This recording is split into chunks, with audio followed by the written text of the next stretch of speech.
Welcome back friends. Today we are going to discuss important MCQs of science.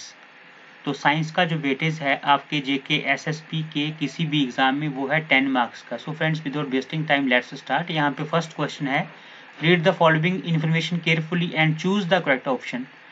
First option is distance पर unit time is always greater than velocity. Next दिया है, if the net unbalanced force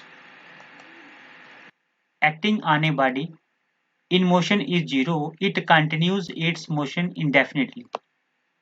तो यहाँ पे options जो है दिए गए हैं ए बी सी डी। तो फ्रेंड्स हमने बताना है कौन सा जो है इसमें ऑप्शन सही है। तो ए ऑप्शन अगर हम देखें तो लिखा है one is true and second is true. तो वन ट्रू कैसे है, यहाँ पे लिखा है डिस्टेंस पर unit time is always greater than velocity. Friends यहाँ पे ये फॉल्स है। फॉल्स इसलिए है बिकॉज डिस्टेंस पर unit time is always greater than velocity or equal to velocity. यहाँ पे सिर्फ ग्रेटर देन ही नहीं होता, वो इक्वल टू वेलोसिटी भी हो सकता है। ठीक है, इसलिए जो है ये फॉल्स है। नेक्स्ट है, if the net unbalanced force acting on a body in motion is zero, it continues it's motion इंडेफिनिटली। ये सही है। सो यहाँ पे ऑप्शन सी जो है वो आपका राइट आंसर है। चलते हैं नेक्स्ट क्वेश्चन पे। A fuse is an electrical safety device that operates to provide protection for an electrical circuit. The fuse wire melts as a result of rise in। तो यहाँ पे बोला गया है कि जो फ्यूज होता है वो एक इलेक्ट्रिकल सेफ्टी डिवाइस है जो कि ऑपरेट करती है किसको, provide protection for an electrical circuit. The fuse wire melts as a result of rise in. किसकी राइज जो है, तो यहाँ पे जो आपका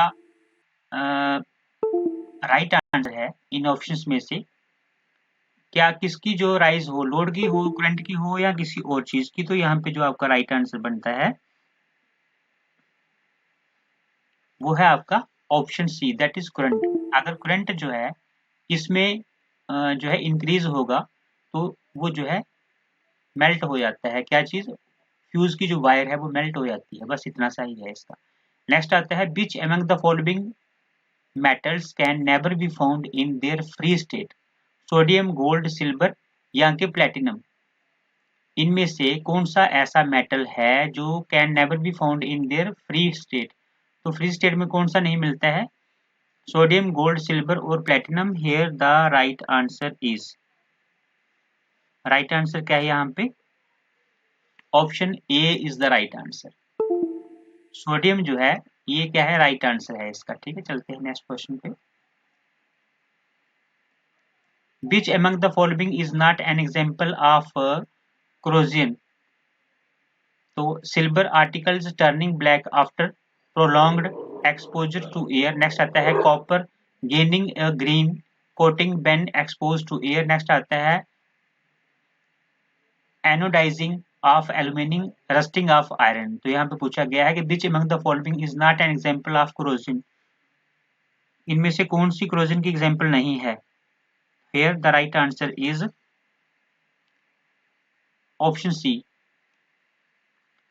anodizing of aluminum is not an example of किसकी, corrosion। Next question, which among the following energy generation technique exploits the fact that the sun heats up the water at the surface and not the water in deeper sections। ठीक है, इनमें से कौन सी energy generation technique जो है exploit करती है इस चीज के किसको, फैक्ट को, सच्चाई को, that the sun heats up the water at the surface and not the water in deeper sections. तो यहाँ पे वेव एनर्जी है, हाइडल एनर्जी है, टाइडल एनर्जी है और ओशियन थर्मल एनर्जी है। यहाँ पे जो आपका राइट आंसर बनता है फ्रेंड्स, दैट इज आपका ocean thermal energy. This is the right answer. यही जो एक फैक्ट, यही जो है क्या है, एक एनर्जी जनरेशन टेक्निक एक्सप्लॉइट करती है, कौन सी वाली, ocean thermal energy. Next question आता है, विच among the following metals can never be found in their free state. फिर जो है यहाँ पे यही क्वेश्चन आ गया है। तो यहाँ पे जो आपका राइट आंसर क्या है आपका, here the right answer is, हमने अभी थोड़ी देर पहले किया है। तो ये वाला जो क्वेश्चन है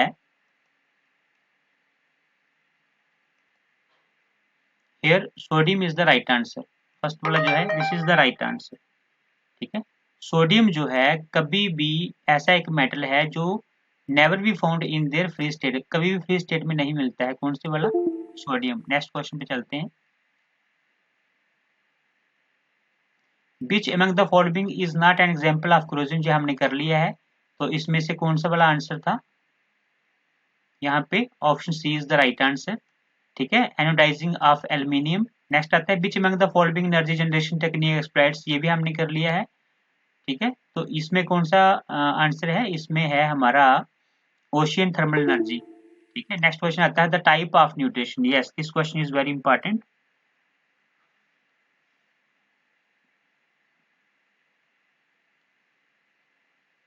The type of nutrition in amoeba is holozoic nutrition, autotrophic nutrition, यहाँ के पैरासाइटिक न्यूट्रिशन, सैप्रोफाइटिक न्यूट्रिशन। तो आपने बताना है कौन सा आंसर हो सकता है। The type of nutrition in amoeba is, यहाँ पे जो आपका राइट आंसर है that is option A holozoic nutrition. ये आपको याद रखना है। The type of nutrition in amoeba is holozoic nutrition. Next question, which among the following is responsible for opening and closing of stomata? Lenticels, guard cells, next is sieve tube, उसके बाद में है ट्रैचिड्स। यहाँ पे जो है राइट आंसर हमने बताना है। Here the right answer is guard cells. Option B is the right answer. Guard cells is responsible for opening and closing of stomata. Guard cell जो है वो responsible है for the opening and closing of stomata. Next question, which among the following diseases is not an NCD? Parkinson's disease, osteoporosis, diabetes और measles. यहाँ पे हमने बताना है इनमें से जो है कौन सी डिजीज जो है वो एनसीडी नहीं है। आई होप आपने आंसर टिक कर लिया होगा। Here the right answer is option A that is only four. Only four कौन सी है? Measles. Measles is not N NCD. ठीक है,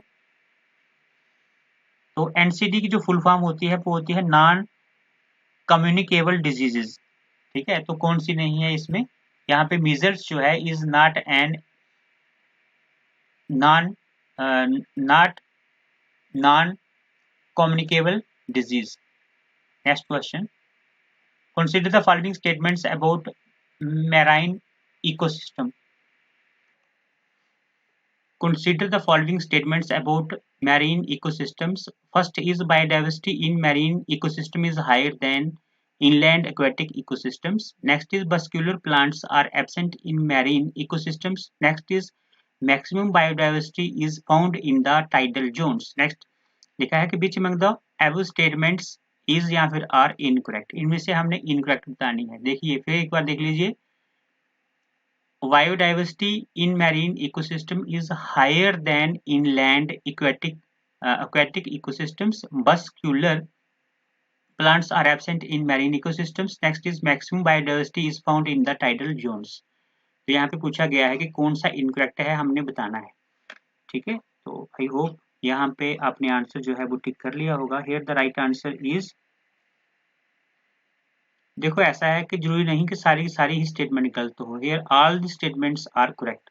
सॉरी, यहाँ पे सभी स्टेटमेंट जो है वो क्या है? करेक्ट है। Option D is the right answer. ठीक है, सो यहाँ पे लिखा है कि biodiversity in marine ecosystem is higher than inland aquatic ecosystems, ये भी सही है। Vascular plants are absent in marine ecosystem, ये भी सही है। maximum biodiversity is found in the tidal zones, ये भी सही है। so यहाँ पे ऑप्शन जो है आपका D is the right answer. all these statements are correct. next question, which of these can reduce global warming? most important question. which of these can reduce global warming? burning human generated waste, industrialization, ये reduce कर सकता है industrialisation. उसके बाद में next है conversion of forests into agriculture lands. Next है reducing the consumption of fossil fuels. तो यहाँ पे क्वेश्चन जो है बहुत ही इंपॉर्टेंट बन जाता है। इन्होंने लिखा बर्निंग ह्यूमन जनरेटेड वेस्ट जो है, इससे क्या आपका ग्लोबल वार्मिंग जो है वो रिड्यूस हो जाएगा, इंडस्ट्रियलाइजेशन से हो जाएगा। नेक्स्ट है conversion of forest into agriculture lands. पेड़ों को काट काट के जो है एग्रीकल्चर लैंड में अगर हम जो है कन्वर्ट कर दें तो क्या जो है यहाँ पे जो ग्लोबल वार्मिंग है वो खत्म हो जाएगा या रिड्यूस हो जाएगा। तो यहाँ पे only one is the right answer, that is option D, reducing the consumption of fossil fuels. ये जो है इसका राइट आंसर है। अगर हम रिड्यूस करें कंजप्शन किसकी, फॉसिल फ्यूल्स की, तो ग्लोबल वार्मिंग जो है इसको रिड्यूस किया जा सकता है। ठीक है, तो फ्रेंड्स यही थे आज के इम्पॉर्टेंट एमसीक्यूज। आज के वीडियो में बस हम इतने ही एमसीक्यूज करेंगे, मिलते हैं नेक्स्ट वीडियो में। इससे पहले भी हमने जो है 3 जो वीडियोस हैं साइंस के एमसीक्यूज के ऊपर, जो कि मोस्ट इम्पॉर्टेंट एमसीक्यूज हैं, वो सारे के सारे हमने डिस्कस किए हैं। अगर आपने देख लिए हैं तो वेल एंड गुड, नहीं देखे हैं तो आप देख सकते हैं। ठीक है, सो फ्रेंड्स जो है अभी बहुत कम समय रह गया है आपके एग्जाम में। जहाँ कहीं पे भी यूट्यूब के ऊपर या फिर ऑनलाइन ऑफलाइन कहीं पे भी अच्छा कंटेंट मिलता है, ठीक है, तो आप वहाँ पे जाके जो है अच्छे से प्रिपरेशन कीजिए, because friends your aim is to get job. ठीक है, आपको जो है जॉब लेनी है और लेनी है बस, इसीलिए जो है आप अच्छे से प्रिपेयर कीजिए। मिलते हैं नेक्स्ट वीडियो में, तब तक के लिए बाय बाय, टेक केयर।